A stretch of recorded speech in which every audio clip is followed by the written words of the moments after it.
السلام علیکم ورحمۃ اللہ وبرکاتہ۔ اللہ کا بہت بہت احسان اور کرم ہے کہ ہم سورہ فاتحہ کا ترجمہ اور اس کی تفسیر پڑھ چکے ہیں۔ آج ہم شروع کرنے جا رہے ہیں سورہ بقرہ۔ تو کچھ باتیں بہت ضروری ہیں سورہ بقرہ شروع کرنے سے پہلے، تو میں نے سوچا میں آپ کے ساتھ یہ شیئر کروں۔ دیکھیے، قرآن کریم میں دو طرح کی آیتیں ہیں۔ ایک آیتیں وہ ہیں جو ہمارے لیے نصیحت ہیں، جیسے نبیوں اور پیغمبروں کے قصے ہیں اور آخرت کے بارے میں جو بھی ہمیں بتایا گیا ہے، تو اللہ سبحانہ و تعالیٰ اس کے بارے میں خود فرماتا ہے کہ یہ جو قصے ہیں ہمارے لیے عبرت ہیں، یعنی جو پچھلی قوموں کے قصے ہیں وہ ہمارے لیے عبرت ہیں۔ اور اس کے بارے میں اللہ سبحانہ و تعالیٰ قرآن میں فرماتا ہے کہ ہم نے قرآن کو نصیحت حاصل کرنے کے لیے بہت آسان بنا دیا ہے۔ کون ہے جو نصیحت حاصل کرے؟ اور جو دوسری طرح کی آیتیں ہیں وہ اسلامک لاء کے بارے میں ہیں، جیسے وراثت کے مسائل ہیں، طلاق کے مسائل ہیں، اور بھی سارے جو مسائل ہیں قرآن کے اندر۔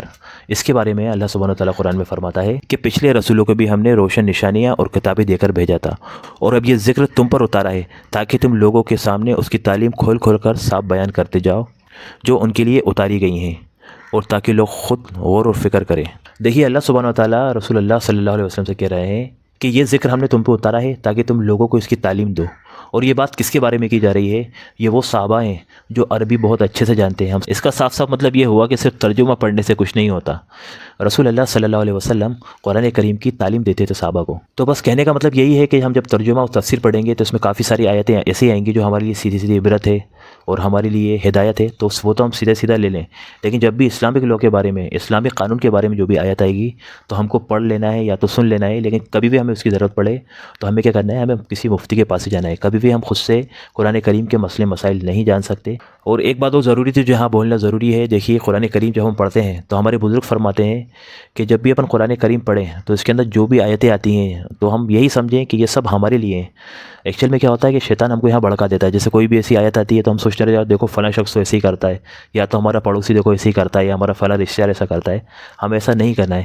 سب سے پہلے ہمیں قرآن کریم خود کے لیے پڑھنا ہے۔ جو بھی آیتیں آتی ہیں سب سے پہلے ہمیں خود کو اس کے اوپر اتارنا ہے کہ ہم اس کے اوپر خود کتنے پرفیکٹ ہے، اور نہیں ہے تو ہمیں خود اپنے آپ کی اصلاح کرنا ہے، پھر اس پہ عمل کرنا ہے۔ اس کے بعد جو اگلی اسٹیپ ہے اس میں ہم کو دوسروں کو یہ نصیحتیں دینا ہے قرآن کریم کی۔ اور اللہ سبحانہ و تعالیٰ مجھے اور آپ کو کہنے اور سننے سے زیادہ عمل کی توفیق فرمائے۔ سورہ بقرہ، سورت نمبر 2۔ یہ قرآن کریم کی سب سے لمبی سورت ہے۔ اس کی آیت نمبر 67 سے لے کے 73 میں اس گائے کا واقعہ ذکر کیا گیا ہے جسے ذبح کرنے کا حکم بنی اسرائیل کو دیا گیا تھا۔ اس لیے سورت کا نام سورہ بقرہ ہے، کیونکہ بقرہ عربی بھاشا میں گائے کو کہتے ہیں۔ اس سورت کی شروعات میں اسلام کے بنیادی عقائدوں یعنی توحید یعنی اللہ کو ایک ماننا، رسالت یعنی اللہ کے پیغام کو ماننا، اور آخرت یعنی مرنے کے بعد کی زندگی کے بیان سے ہوا ہے۔ اس سلسلے میں انسانوں کو 3 قسمیں یعنی مومن، کافر اور منافق بیان کی گئی ہیں۔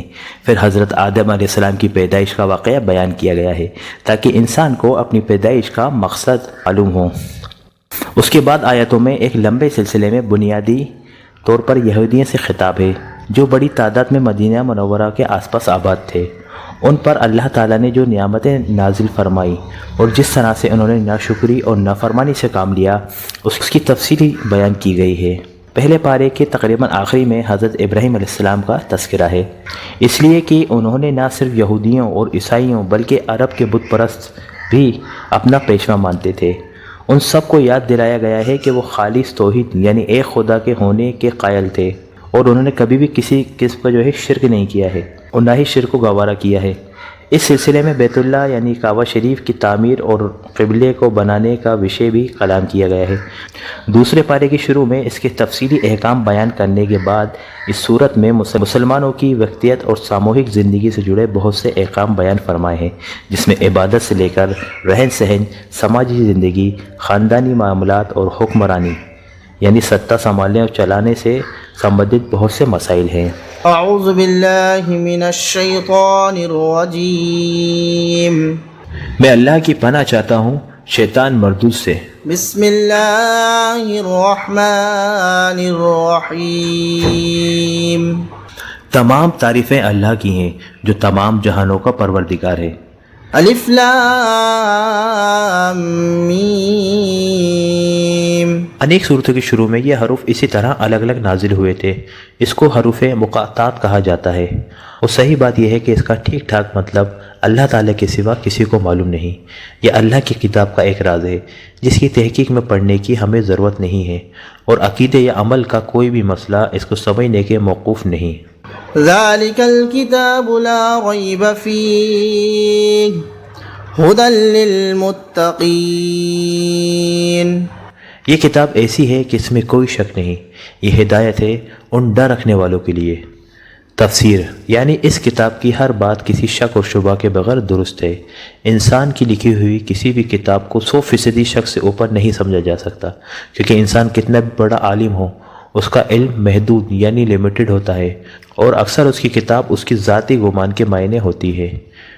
لیکن کیونکہ یہ کتاب اللہ کی کتاب ہے، اس کا علم لامحدود یعنی ان لمیٹڈ بھی ہے اور 100% یقینی ہے، اسی لیے اس میں کسی بھی شک کی گنجائش نہیں ہے۔ کسی کو شک ہو تو یہ اس کی نہ سمجھی کی وجہ ہوگا۔ اگرچہ قرآن کریم نے صحیح رستہ دکھایا گیا ہے، چاہے وہ مومن ہو یا کافر ہو، اسی لیے اس معنی کے لحاظ سے اس کی ہدایت سب کے لیے ہے۔ نتیجے کے اعتبار سے دیکھا جائے تو اس کی ہدایت کا فائدہ انہی کو پہنچتا ہے جو اس کی بات مان کر اس کے تمام احکام اور تعلیم پر عمل کرے۔ اس لیے یہ فرمایا گیا ہے کہ یہ ہدایت ہے ڈر رکھنے والوں کے لیے جو اندیکھی چیزوں پر ایمان لاتے ہیں۔ ڈر رکھنے کا مطلب یہ ہے کہ انسان یہ بات ہمیشہ پس نظر رکھے کہ اسے ایک دن اللہ تعالیٰ کے سامنے جا کر تمام اعمال کا جواب دینا ہے، لہٰذا مجھے کوئی کام ایسا نہ کرنا چاہیے جو اس کی ناراضگی کا سبب بنے۔ اس خوف اور دھیان کا نام تقویٰ ہے۔ بن دیکھی چیزوں کے لیے قرآن کریم نے غیب کا لفظ استعمال فرمایا ہے۔ اس سے مراد وہ چیزیں ہیں جو آنکھوں سے دکھائی نہیں دیتی، نہ ہی ہاتھ چھو کر یا ناک سے سونگھ کر انہیں محسوس کیا جا سکتا ہے، بلکہ وہ صرف اور صرف اللہ تعالیٰ کے ذریعے معلوم ہوتی ہیں، یا تو قرآن کریم میں ان کا ذکر ہے یا حضرت صلی اللہ علیہ وسلم نے وحی کے ذریعے وہ باتیں معلوم کر کے ہمیں بتائیں، جیسے اللہ کی صفات، جنت دوزخ کے حالات، فرشتے وغیرہ۔ یہاں اللہ کے نیک بندوں کی تعریف کی جا رہی ہے کہ یہ لوگ صرف اللہ تعالیٰ اور اس کے رسول صلی اللہ علیہ وسلم کے ارشادات پر یقین کر کے ان چیزوں کو دل سے مانتے ہیں جو انہوں نے آنکھوں سے نہیں دیکھی۔ یہ دنیا کیونکہ امتحان کی جگہ ہے، اس لیے اگر یہ چیز آنکھوں سے نظر آ جاتی اور کوئی شخص اس پر ایمان لاتا تو وہ امتحان نہ ہوتا۔ اللہ تعالیٰ نے ان چیزوں کو انسان کی نگاہ سے پوشیدہ یعنی چھپا کر رکھا ہے، لیکن اس کے باوجود بے شمار دلائل مہیا فرما دیے ہیں کہ جب کوئی شخص ذرا بھی انصاف اور غور کرے گا تو ان باتوں پر ایمان لے آئے گا اور امتحان میں کامیاب ہو جائے گا۔ قرآن کریم نے بھی وہ دلائل بیان فرما دیے ہیں جو انشاءاللہ آگے آتے رہیں گے۔ ضرورت صرف اس بات کی ہے کہ قرآن کریم کو حق کی طلب کے جذبے اور غیر جانبدار ہو کر پڑھا جائے، اور یہ خیال دل میں رکھا جائے کہ یہ معاملہ ایسا نہیں ہے کہ اس میں لاپرواہی برتی جائے۔ یہ انسان کی ہمیشہ کی زندگی کے لیے بہتری اور تباہی کا معاملہ ہے، لہٰذا یہ ڈر دل میں ہونا چاہیے کہ کہیں میری نفسانی اکشائیں قرآن کریم کی دلائل ٹھیک ٹھاک سمجھنے میں رکاوٹ نہ بن جائے۔ اس لیے مجھے اس کی دی ہوئی ہدایت کو حق کی تلاش کے جذبے سے پڑھنا چاہیے اور پہلے سے دل میں جمے ہوئے خیالات سے ذہن خالی کر کے پڑھنا چاہیے تاکہ مجھے واقعی ہدایت نصیب ہو۔ یہ ہدایت ڈر رکھنے والوں کے لیے کا ایک مطلب یہ بھی ہے۔ الذين يؤمنون بالغيب ويقيمون الصلاة ومما رزقناهم ينفقون۔ آیت نمبر 3 کا ترجمہ۔ جو بن دیکھی چیزوں پر ایمان لاتے ہیں اور نماز قائم کرتے ہیں اور جو کچھ ہم نے انہیں دیا ہے اس میں سے اللہ کے رضا کو کاموں کے لیے خرچ کرتے ہیں۔ تفسیر آیت نمبر 3۔ جو لوگ قرآن کریم کی ہدایت سے فائدہ اٹھانا چاہتے ہیں، یہاں ان کے اہم صفات بیان کی جا رہی ہے۔ اس میں سب سے پہلی صفت یہ ہے غیب یا اندیکھی چیزوں پر ایمان لاتے ہیں، جس کی تفصیلیں پیچھے گزری۔ اس میں تمام انسانیت یعنی جن چیزوں پر ایمان لانا چاہیے داخل ہو گئے ہیں، جس کا خلاصہ یہ ہے کہ جو کچھ بھی اللہ تعالیٰ نے قرآن کریم میں بیان فرمایا ہے یا تو جو کچھ حضور نبی کریم صلی اللہ علیہ وسلم نے ارشاد فرمایا ہے اس سب پر ایمان لاتے ہیں۔ دوسری چیز نماز قائم کرنا کا بیان کی گئی ہے جو بدنی عبادتوں میں سے سب سے اہم ہے، اور تیسری چیز اپنے مال میں اللہ تعالیٰ کے راستے میں خرچ کرنا ہے، جس میں زکوٰۃ و صدقات آ جاتے ہیں جو مالی عبادت ہے۔ والذين يؤمنون بما أنزل إليك وما أنزل من قبلك وبالآخرة هم يوقنون۔ آیت نمبر 4 کا ترجمہ۔ اور جو اس وحی یعنی اللہ کی طرف سے آئے پیغام پر ایمان لاتے ہیں جو آپ پر اتاری گئی اور اس پر بھی جو آپ سے پہلے اتاری گئی۔ تفسیر یعنی اس بات پر ایمان رکھتے ہیں کہ جو وحی حضور صلی اللہ علیہ وسلم پر اتاری گئی ہے وہ بالکل سچی ہے، اور آپ سے پہلے انبیاء اکرام علیہ السلام جیسے حضرت موسیٰ، حضرت عیسیٰ علیہ السلام وغیرہ پر جو نازل کی گئی تھی وہ بھی بالکل سچی تھی، اگرچہ بعد میں لوگوں نے اسے ٹھیک ٹھاک محفوظ نہ رکھا بلکہ اس میں تحریف یعنی کمی زاد دی اور رد و بدل کر دی۔ اس آیت میں ایک باریک اشارہ اس طرف بھی موجود ہے کہ وہی اللہ کی طرف سے پیغام اتارنے کا سلسلہ نبی کریم صلی اللہ علیہ وسلم پر ختم ہو گیا ہے۔ آپ کے بعد کوئی ایسا شخص پیدا نہیں ہوگا جس پر وحی آئے یا اسے پیغمبر بنایا جائے، کیونکہ اللہ سبحانہ وتعالیٰ نے یہاں صرف نبی کریم صلی اللہ علیہ وسلم پر نازل ہونے والی وحی اور آپ سے پہلے انبیاء السلام پر نازل ہونے والی وحی کا ذکر فرمایا ہے، اس کے بعد کسی بھی وحی کا ذکر نہیں فرمایا۔ اگرچہ آپ کے بعد بھی کوئی نیا پیغمبر آنے والا ہوتا یا اس کی وحی پر ایمان لانا ضروری ہوتا تو اللہ یہاں بیان فرما جاتا، جیسے کہ پچھلے پیغمبروں میں عہد لیا گیا تھا کہ آپ کے بعد حضور نبی کریم صلی اللہ علیہ وسلم تشریف لانے والے ہیں، آپ کو ان پر بھی ایمان لانا ہوگا۔ اس کی تفسیر انشاءاللہ آگے بھی آئے گی جو سورہ ال عمران کی آیت 81 میں ہے، انشاءاللہ جب ہم وہاں جائیں گے تو وہاں پڑھیں گے۔ آخرت سے مراد وہ زندگی ہے جو مرنے کے بعد حاصل ہوگی اور جو ہمیشہ کے لیے ہوگی۔ اس میں ہر بندے کو دنیا میں کیے ہوئے اعمال کا حساب دینا ہوگا اور اسی بنیاد پر یہ فیصلہ ہوگا کہ وہ جنت میں جائے گا یا جہنم میں۔